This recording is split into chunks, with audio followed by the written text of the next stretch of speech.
করে করে লাশ নামানো লাগছে স্যার, কিন্তু গুলি করলে মরে একটা, আহত হয় একটা, একটাই যায় স্যার, বাকিটি যায় না।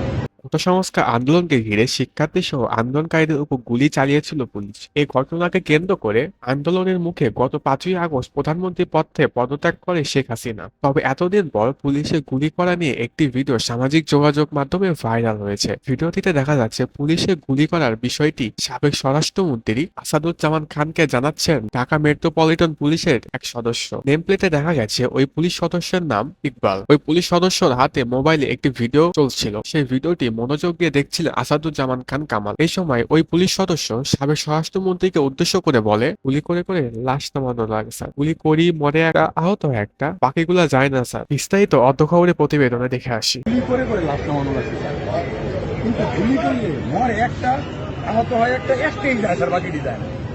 এটা হচ্ছে স্যার সবচেয়ে বড় আতঙ্কের এবং মানে দুশ্চিন্তার বিষয়। নামাইছে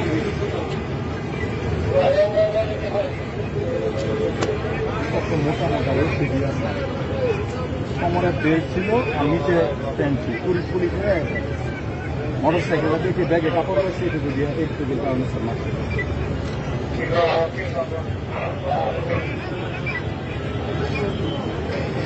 এই মুহূর্তে যখন 16 তারিখ করার কথা আছে, প্রথমে জড়িয়ে গেলে যে সিস্টেম ছিল স্যার, 16 তারিখের পর অর্ধ খবরের প্রতিবেদনটি আপনাদের কাছে কেমন লেগেছে তা অবশ্যই আমাদেরকে কমেন্টের মাধ্যমে জানাবেন। ভিডিওটি ভালো লাগলে লাইক করবেন এবং বন্ধুদের শেয়ার করবেন। সেই সাথে সাবস্ক্রাইব করে পাশে থাকা বেল আইকনে চাপ দিবেন। সেই পর্যন্ত ভালো থাকুন, সুস্থ থাকুন, ধন্যবাদ।